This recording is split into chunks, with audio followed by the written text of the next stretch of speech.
He's back.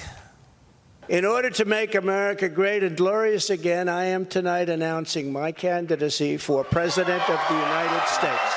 How's the tan? Let's bring in former Trump advisor and get a CEO, Jason Miller, in Florida. My man, the tan, is back. So is Trumpy. He can't win, though, can he?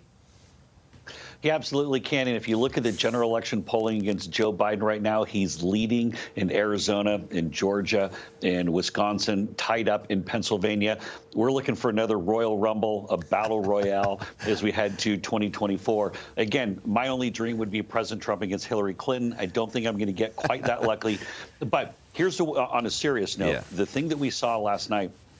President Trump did have a forward-looking vision, talking about the economy, about taking on the Washington establishment. There were none of the past grievances about previous elections or things of that nature. I think it really will be a permission slip for many Republican voters, people who have supported President Trump in the past, to say, that's the guy I backed in the past. I'm going to support him going forward. But for how long can he have that discipline for? I mean, that's the question, isn't it? And also, the candidates that he backed in the midterms didn't go so well. And so there are many inside the Republican Party going, well, maybe he just doesn't have the clout anymore to get the party over the line nationally. Well, in the primaries, he still has a 98.6% endorsement record, so he still is the Republican kingmaker. In the general election, he had a 232-22 record. Now, were there some Trump-backed candidates that lost? Yes, there were some that won. Same thing with non-Trump-backed candidates who won and lost. But I think Republicans, it's important for folks in Australia to realize Republicans took control of the House. Yeah. That meant firing Nancy Pelosi. So Washington's going to be in gridlock the next couple of years, which is not good for Joe Biden. I think that's going to lead to further chaos, and President Trump can triangulate a bit and run against the Republicans and Democrats in Washington. Well, there's no loss losing Nancy Pelosi. She was a cup full of crazy. No? Is that you reckon? Look, she has free time. She can be one of the schoolies now from your previous segment. Oh, is she? That would scare the kids away. Look, Ron DeSantis, too, the Florida governor, he seems to be squaring off against Donald Trump. Is part of why Donald Trump came out a little early because they'll be sharing the donors? Well, part of it, I think President Trump's itching to get going against Joe Biden. But, of course, in laying down the gauntlet and saying that he's in the race, a lot of people have to pick sides relatively early. Ron DeSantis is a very good governor. He'll be a formidable opponent. The difference is President Trump has actually won at the national level. Yeah. It's a big thing to take that move from being a successful governor. Yeah. And in a lot of ways, people are excited by the idea of DeSantis, that maybe he's Trump without the baggage or Trump without the warts. That idea, it's a big difference between that and then executing a successful presidential run. He's young. He's what is he, 44? He's obviously good at what he does, and he's got a big future, maybe too early for him. Look, are you worried at all about these criminal charges? With regard to, are you talking about the legal investigations for President Trump? So, fortunately, I'm not on the legal team, although maybe I'd be making more money if I was on the legal team.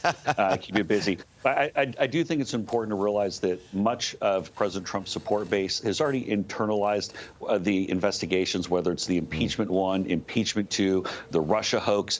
And so they've already made up their mind, many people, a hardcore base, but it's those sometimes Trump voters who are going to look and say, you know what, this seems politically motivated. If he's focused on the economy, I'm going to stick with him. Well, I'll tell you what, I watched yesterday, an hour and a half. He's not dull. And when he talks about America and American manufacturing and the American economy, it's his strong point. I appreciate your time today. Good to talk to you, Jason. Talk soon. Unlike what you're to do right now, because I'm just going to sit back and enjoy this next segment.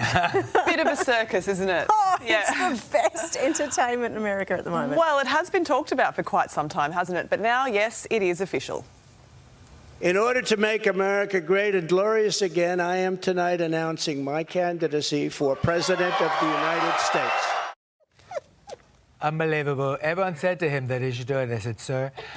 Donald Trump has confirmed he will run for president in 2024. So let's bring in former White House advisor Laura Schwartz in California. Laura, I mean, the midterms were literally a disaster for Donald Trump. Everyone seems to have turned against him, but he has rallied forth.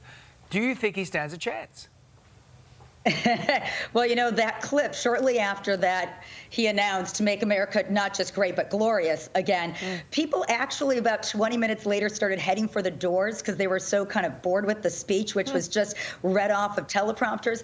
And then the security guards didn't let them exit because they were worried everybody would empty out of that room. So there was quite a lot going on in the audience last night. But yet, I got to tell you, Trump stands at 80% favorables among Republicans. Now, about 60% of the Republicans don't want him to even run for office, but they say if he was the nominee, he'd get about 45% of them at this time. Now, it's very early. Interesting. Okay, so was his whole family there in support of him yesterday? Because they've been playing crucial roles in his political career up until now. Oh, yeah. I mean, his family's been a part of his administration, aside of him at every stage, the announcement last time as well. But Ivanka Trump was mysteriously absent last night. Her husband was there, not looking too enthusiastic, but Ivanka was absent. She put out a statement during the event and said, while I love my father, I'm not a part of this campaign, and I'm going to focus on my young family. And then also a bit strange, a little awkward, is that Don Jr., his best buddy, was out hunting and he couldn't get a flight back. Now, they claimed it was possibly weather-related, but it was still just a bit odd. Don Jr.'s wife was there. Eric Trump was there with his wife, and Melania, and then the son Barron. But really, the two most critical members of that family when it comes to campaigning and governing weren't around. That is astounding that Don Jr. of all people wasn't there as well. I mean, this feels like it's not very well organised. I mean, I guess when I'm working out whether he can actually run again, it's like there are like literal criminal charges hanging over his head. We're not just talking about January 6th here. We're talking about the Southern District of New York going up against the Trump organisation. Is this, I guess, an option for him to shield himself from any ongoing investigations? Is this strategy?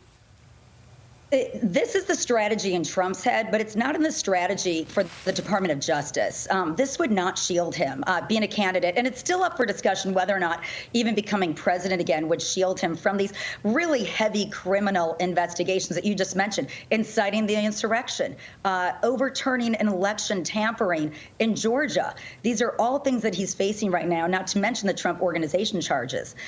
So, yeah, that's not going to work.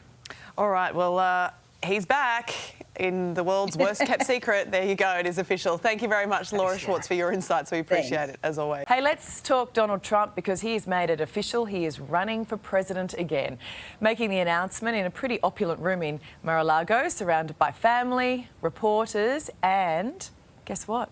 Who's that? That's Australia's richest person, Gina Reinhart. Hey, Malandiri, you'd be pretty excited about the possible return of Trumpy as president, right? I like the way you put that, Ali. Look, it's a democracy, right? I mean, is it any surprise, seriously? I mean, we've always heard that he's talked about it. This certainly was no surprise. I just know that even with the recent elections, midterm elections in the US, everyone thought with the Republicans that they should have been right up there, and they weren't. That probably gave him more of a draw card to put his hand up. But, you know, the US is a democracy, and clearly we'll be watching. But can I just point out, though, Ali, one of the first things we've done, and certainly through Senator Penny Wong and even with the Prime Minister's visit with the G20, is to reset our relationships right across the world. And we'll no doubt be watching closely what happens in the US. Hey, at least the next 2 years won't be dull, right, up until the election. G'day, it's Ali. And Karl. Thanks for watching the Today YouTube channel. Subscribe now for brand new videos every day and exclusive bonus clips. Ali, say please. Please? Why? Please? I don't know.